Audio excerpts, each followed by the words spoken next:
You might as well have thrown introducing me in there and made Malachi Barton do a humiliation ritual. Hello, my beautiful divas. Welcome to or welcome back to my channel. I told you I'd be back, and I did not lie. I am here. I'm not even joking. I was counting down the days for this movie to come out, so I could literally get on my computer and write about it. Today, I am joined by my dog, Louie. There he is up there. And then I also have my most recent American Girl doll purchase, Moana from the second movie. I've actually never seen the second movie. I just wanted a Moana doll because she's my favorite Disney princess. And I just thought all of you guys needed to know that. If you're new to the channel, fun fact, I like American Girl dolls. I went into Camp Rock 3 with a lot more knowledge than I did of the new Descendants movie that came out. I'd seen the trailer because I just wanted to know what was going on, you know? And I also heard One Beat Away because they released it early. And I heard that song and I said, oh no, I fear they kind of cooked something up there. To say the least, I was a little bit hopeful for this movie. And to say the least, I was not disappointed. Just right off the bat, I thought it was a really good decom. It was not astounding. It wasn't like the best film ever made, but it also wasn't terrible. I don't really have a personal connection to the first two Camp Rock movies. The second Camp Rock movie, I like more because it was the very first time I ever had a crush on like a boy, and that was Nick Jonas. And so for that reason, it holds a little bit of nostalgia, but like I can say objectively from an outsider's POV, those movies are not great. So like I don't have a super strong connection to either of them other than the fact that I watched them growing up. That's all I can really say. So watching this movie was not really about like the legacy of it all. It was not about Connect 3. It was just about Camp Rock. I wrote that down in my script yesterday, and I'm really not sure that that was the best decision, but I said it out loud. I guess we'll see if I keep it in editing, see if it was that bad.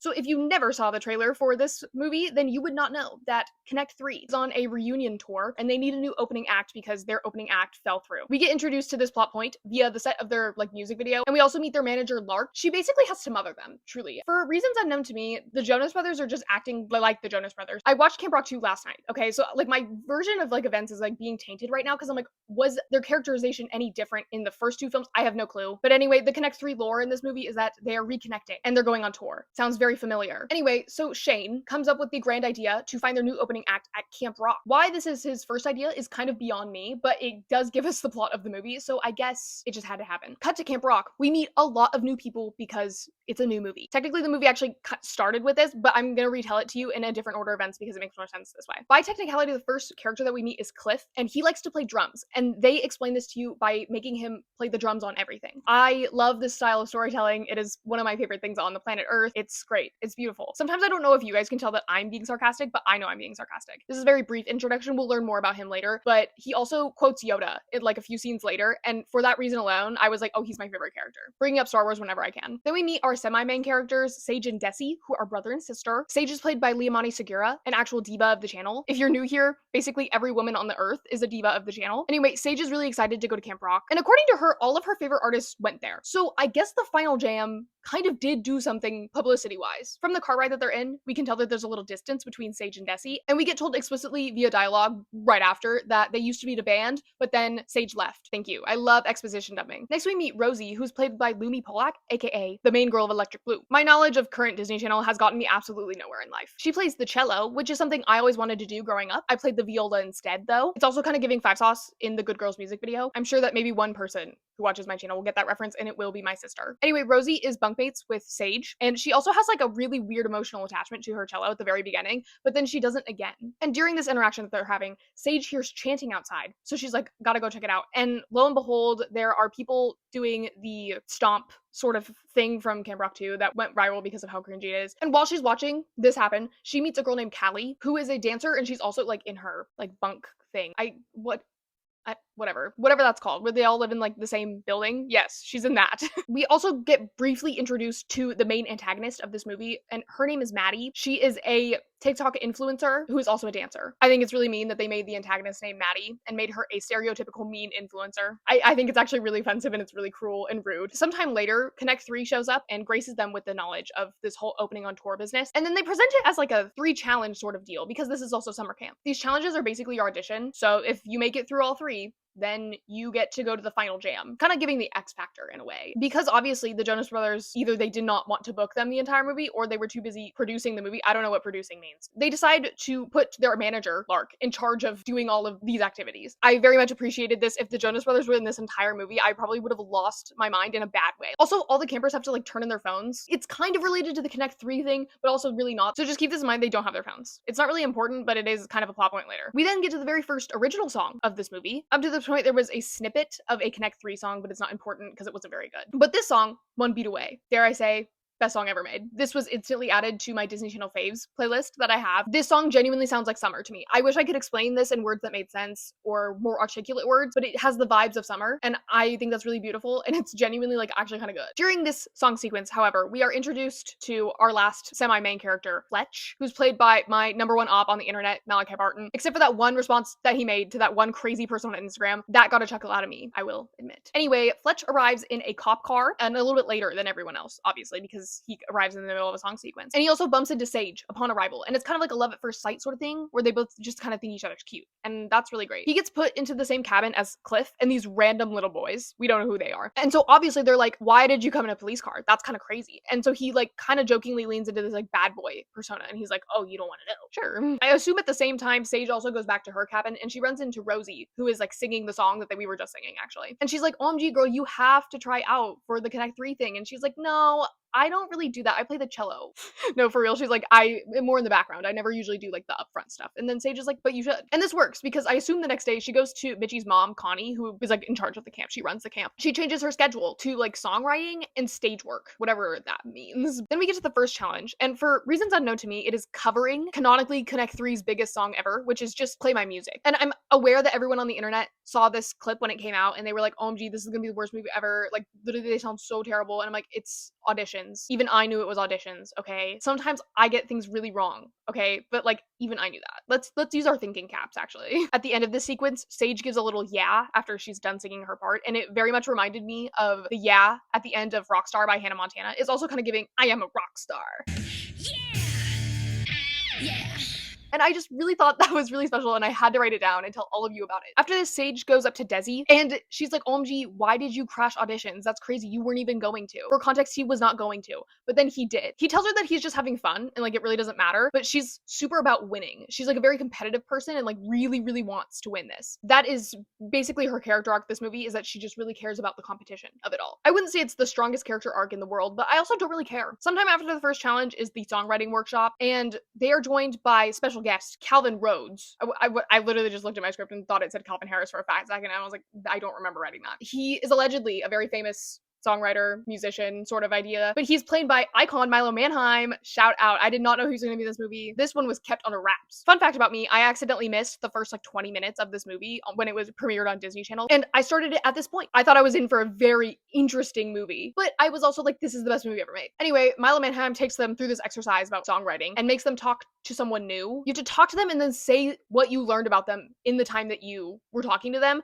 And I had to do this in college so many times. When I saw this scene, I got like war flashbacks. Like it was not okay. Importantly though, Sage gets paired with Fletch, which is a name I hate, by the way. Like his name is so stupid. I assume it must be Fletcher, but why Fletch? It is so gross to say. Like I hate it. The writers, I'm coming for you. Who came up with his name? He gets picked to share about Sage, and he basically just says all this really cute stuff about her, and it's very cute. It's a very cute scene. Good for them. And then for reasons unknown to me, he starts playing this freakzoid song during the songwriting session. Like he's interrupting the class to play a bad song. It's actually not that terrible. It's actually a pretty good song. Also, while this is happening, Desi is not at the songwriting session. He thinks that's stupid. And he runs into Callie, who is working on a dance for the next challenge. She's like in charge of it for some reason. Don't ask me. She's canonically also like a camper, not a counselor.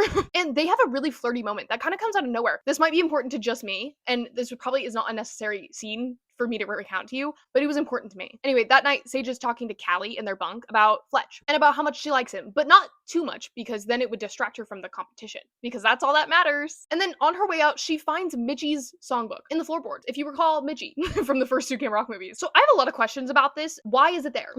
Objectively, why is it there? Big fat question mark. Then we get on to the second challenge, which is star power, aka who's the Manal of the group. As I said, Callie is in charge of leading these people in this dance number, and they dance to start the party from the first Camp Rock movie. Also, at the beginning of this, she has a very cute, flirty moment with Desi, and Sage has an incredible reaction to this. It was very funny. This whole event gets us to the final 5 in the competition. I bet you're not going to believe who they are.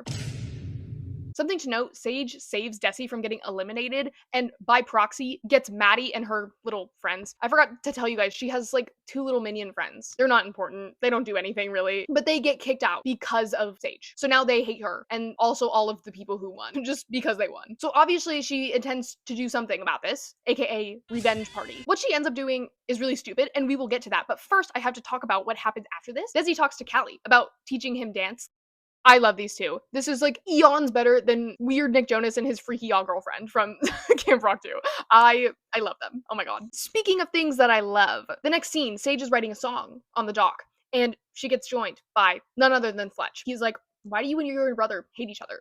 This is a fact that everybody knows. And she explains the whole band situation that I explained to you at the very beginning. And I think at this point in the movie, they've brought it up like 5 times now. I heard it the first time. I actually did remember that that was the reason that they aren't really friends anymore. But I appreciate the reminder, just in case I already forgot. She does reveal, though, that the reason she left is because she wanted to take her music seriously. And I guess the band was just having too much fun. Then obviously, because this is a conversation, Sage asks him if he's like really bad boy, that like he goes around not really pretending to be. He doesn't like really pretend to be one at all. He's just like kind of just acts like a normal ass dude. And he reveals to her that his mom recently passed away. And so the reason he came to camp in a cop car was because he came from court, because he is now like an orphan and has to go in like the foster care system. And she's like, OMG, I'm so sorry that happened to you, but I'm so glad you're at camp. This scene is actually objectively so cute. These two have like really good chemistry. One thing about Malachi Barton is he can serve face, and he's very good at doing that in this movie. Credit where credit is due. They then get interrupted by Cliff, who is canoeing, and he's like making fun of him, and then he gets stuck in the lake. This part's also really funny. Genuinely, everything about this scene is actually really good. The dialogue is good. It feels like there's real people talking. Like it does not feel like a ChatGPT script. Now, like I said, we're back to the Maddie of it all. Her grand plan is to vandalize their stuff, but not really in a way that's like egregious. It's basically like just throwing glitter and like writing on their stuff. But she does bedazzle Rosie's cello, which cellos are fucking expensive, man. I would be pissed the fuck off too. There's no way. But because of this, they all get in an arts and crafts fight by some sheer bad luck and bad timing. Maddie gets caught because she throws something on Connie. I forget what it is. The lighting change throughout this video is going to be very interesting. It's like nighttime. The sun is setting. So then the big 5 move on to the third challenge, which is surviving a tour bus overnight. And it's not really a tour bus. It's just like a bus. And then during this, they all have like a heart to heart about why they want to win the competition so bad. And each of them has like a reason that is compelling for their character that I didn't write down. I'm sure you could probably like just like make your best guess and you'd be correct. This whole heart to heart does kind of come out of nowhere, I will admit. Unfortunately for me, they sing this evil, horrid song that I actually don't remember what it's called. I think it's called Echo, because they just say that word a lot, so I assume that's what it's called. I genuinely never want to hear this song ever again. I hate everything about how it sounds. Like it's actually grating to my ears. I think something happened in the studio mixing those vocals. And this is a message to my sister. Hi, Natalie. You did not have to hear the song again, but I did because I rewatched the movie. And I'm going to tell you right now that I would rather listen to Fly by Hilary Duff 50 times in a row than have to hear this fuck-ass song ever again. Thankfully, this song does end, and while everyone is sleeping, Sage and Fletch go to the top of the bus to like have a little chat. They have a cutie little moment, and then they almost kiss, but because it's Disney, obviously they don't, and that's fair. I don't really give a gaff. We also do learn a key piece of information, that Fletch has his phone still, because as you recall, he came in late, so he didn't have to give up his phone with everybody else. He's also holding onto his phone so that like if the judge calls, he can pick up and be like, oh, that's where I'm going. Good to know. And he tells Sage about this, and she promises not to say anything. The next day, aka when they wake up in the morning, is the day before Final Jam. And because there's not much time left in this movie, Sage and Desi have a heart-to-heart about the band. If you can believe it, they still bring up the band drama. And they sing a song about getting along, and then they're like, okay, they're on good terms again. I don't remember what this song is called, but it sounds so familiar. I don't know what it sounds like. So if anybody has an idea, then leave it down below. I cannot tell you what this song sounds like, but it sounds identical to another song. But it's been driving me crazy trying to figure it out. So I am passing the burden on to you. And then after this, the big 5 get called into Connie's office because, dun dun dun, footage of them singing that horrid evil song got leaked online. If only there was a way to see who posts things on the internet. Anyway, Sage low-key rats out Fletch for having his phone. The music that they play during the scene where he takes out the phone from his pocket genuinely is so dramatic. They treat it like he has a gun. It's insane. I thought that was very funny. Whoever's job that was, applause to you. The next part of this plot, I'm convinced, is to make fun of adults who don't know how to use the internet. Genuinely, there's no way this got past the writer's room, if not as a satirical thing. So they send all the other kids, except for Fletch, out, because they're like, well, you had the phone, so you must have taken the video. And so Sage is like, no, he would never do that. And girl, if we had to like use our thinking caps for a second, how did he, what exactly does the video look like? Is it from inside the bus? How could any of them posted it from outside the bus. And the thing is, Lark, who is also there, she's like, I've been doing damage control all morning. Shouldn't you, as a manager, know how social media works? Shouldn't you be able to figure this whole thing out? This whole thing is so silly. And it gets sillier. But right now, we have to talk about Sage, who feels really bad about ratting out Fletch. I forgot his name already. Good lord. And the only reason was that so she wouldn't get potentially disqualified from Final Jam. And so she's obviously talking to Desi about this. And she's like, you know what? Maybe I really do care about the competition too much. That is the character arc she goes through in this movie. So obviously later she goes to find Fletch and she's like, I'm so sorry that I ratted you out. That was so uncool of me. And he's like, no, don't even worry about it. It's so chill. They just traced the video to Maddie's account. They couldn't have done that before they accused any of them of having a phone. How did you not know that from watching the video to begin with? In the words of Malachi Barton, are we dead ass? Also, Maddie canonically is like a big influencer. She has a shit ton of followers. You're telling me you didn't know that the video came from her mega account. Don't piss me off. Anyway, Fletch and Sage make up from non-existent drama. This was actually very refreshing to me because I hate miscommunication plot lines. I think they're really stupid. I also kind of hate conflict in general. Maybe that says something about me as a person. I don't know what that is. I appreciated that they just talked it out, because it really is that simple. It really is that simple. And they weren't just mad at each other until like the end of the movie, which we are at this point in time. Connie is setting up for the final jam. And guess who comes to see her? I'll give you a hint. It's someone from the first and second movie. It's our queen, Michi Torres, of course. Canonically, took a night off tour to go to the final jam. That seems like an inefficient use of time off, but also I'm not her, so I don't really care. But dare I say, if she's a famous pop star now, which they imply, would she not need the songbook that she allegedly left at Camp Rock? Things to think about. Anyway, back to the final jam. We have Cliff performing first. For context, they all have to sing an original song, and they have to like do their own choreography, set up everything. Like, have to figure it out all themselves. And his song is giving some shit Hyben Geffen would torture Cat's Eye with, but he kills it. I'll give him that. He does kill it. Also, during his performance, there is a random shot of Fletch, like, laughing his ass off. They don't do that for anybody else, by the way. I just thought that was really interesting. Rosie is next, and her song is giving, like, a Nessa Barrett Aftercare Deluxe reject, but also kind of giving All the Good Girls Go to Hell by Billie Eilish. I really did not like this song at all. And if you're wondering, she does play her cello, but it's more like she performs instead of actually like playing her cello, because she stepped outside of her shell. And I think that's really beautiful. Good for her. Desi. His song sounded like something by Aaron Carter. Just any Aaron Carter song. Also, during his performance, he brings out Callie. And I loved this. I thought it was so beautiful. I thought it was so cute. I loved everything about it. Fletch goes acoustic. He talks about the epic highs and lows of high school football. His song is just the optimistic version of the song that he sang at the songwriting sessions. I do like this song, despite the fact that it sounds like church camp propaganda, but other than that, I don't mind it at all. And then last we have Sage. She stops the music because she has to give a little speech about how competition isn't everything, and that camp is about making friends and playing music. So beautiful. I love the message of this movie that you could tell from the very beginning of the movie, but that's honestly kind of like a true authentic Disney Channel decom, if you ask me. Then she sings a different song than what she had prepared anyway. I think it's called Work in Progress, and the rest of them join her and they like play instruments for her because she was just singing solo. I actually really like this song. It sounds actually something like that would be in High School Musical, and I love the bridge. It's really good. And then obviously after this, Connect 3 have to decide on a winner. And Michi shows up and they're like, OMG, hey Michi, isn't it crazy we have to decide on this winner? We don't know what to do. And she's like, pick all of them. My queen. She's so smart. They would have never came up with that on their own. I'm so confident. And wouldn't you know it, Connect 3, they pull an X Factor and make them a group. I've seen this film more than once, and I don't think that's gonna end well, but what the hell, sure. Then the movie ends with everyone, including the Jonas Brothers, singing We Rock. Okay. So, did the songwriters get eaten halfway through production? Did we need to sing every song from the first two films? You might as well have thrown Introducing Me in there and made Malachi Barton do a humiliation ritual. Sure, the Echo song is genuinely the worst song I've ever heard, ever, but the other original songs were not that bad. They were like either okay or really good. I think we definitely could have written 2 more original songs and then maybe just did Play My Music. I think that one actually, like, that one made sense for auditions. I actually don't mind that one. Ending with We Rock, I understand, but I'm like, I think we could have come up with a closing song. Now, I'm not a songwriter. I don't know how hard it is to write, but also how hard is it to write for Disney Channel? Things to think about. And then you heard my gripes with the social media of it all. I will not reiterate what I said because I don't really remember exactly what I said. I'm going to emphasize it again. Okay, I thought it was really stupid. And that's all the bad things I have to say, you guys. Oh my god, this is so refreshing. I always have like a long list of things I hated, but I actually have a long list of things that I liked. I'm so excited. First, I was very pleasantly surprised by the subverting of like typical tropes or expectations. Fletch, for example, the bad boy trope, if you will. And he's actually not a bad boy, even though like, I guess you could write him as a bad boy because of the trauma that he's like going through, but bro is just a normal ass dude. And he has goals because of this like thing that he's going through, but it's like, also not really like his entire personality. He's like maybe the most normal person there. I really loved that.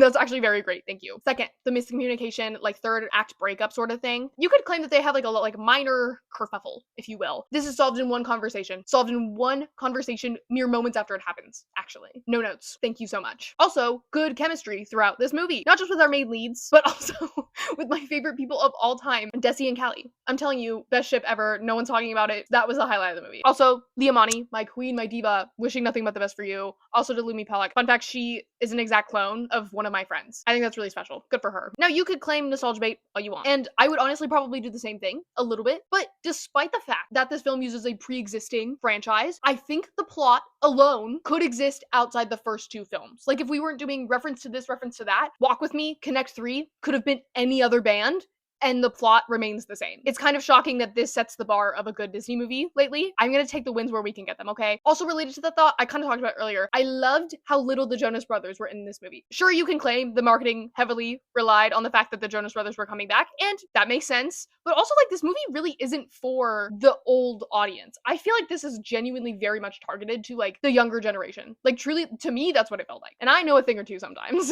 Personally, I probably could have gone without the little scenes in between. I didn't talk about them in my recap, but basically throughout the movie, there's like, I think there's only 4, maybe 3, where they just kind of check in and they're fighting the entire time. And Lark just basically has to parent them. I think that they could have done without these. It doesn't really move the story forward in any meaningful way. If I had things my way, I would have had them serve Nick and Kevin from the first movie, aka show up to serve and judge. And then obviously I loved the Demi cameo because obviously my queen, my diva. But I also really like that they didn't like dwell on it and they're like, OMG, look who's here. Guys, it's Demi Lovato on our screens. Let's all talk about this. Let's pause the movie just to talk about this. It was more just like, there she is. And then it was kind of over. And I really like that. And then last.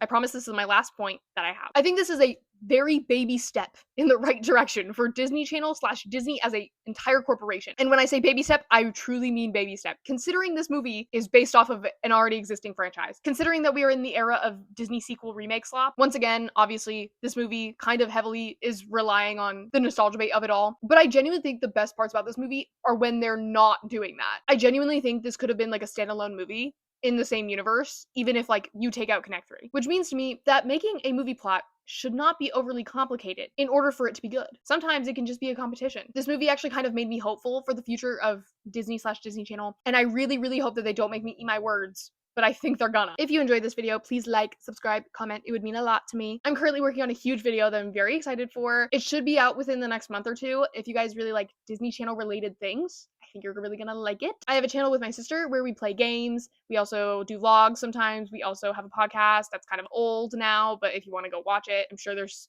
maybe something of value in there. If that interests you, please check us out. That would be so awesome and so cool of you. But if not, thank you so much for watching. I hope to see you in my next one. Bye-bye.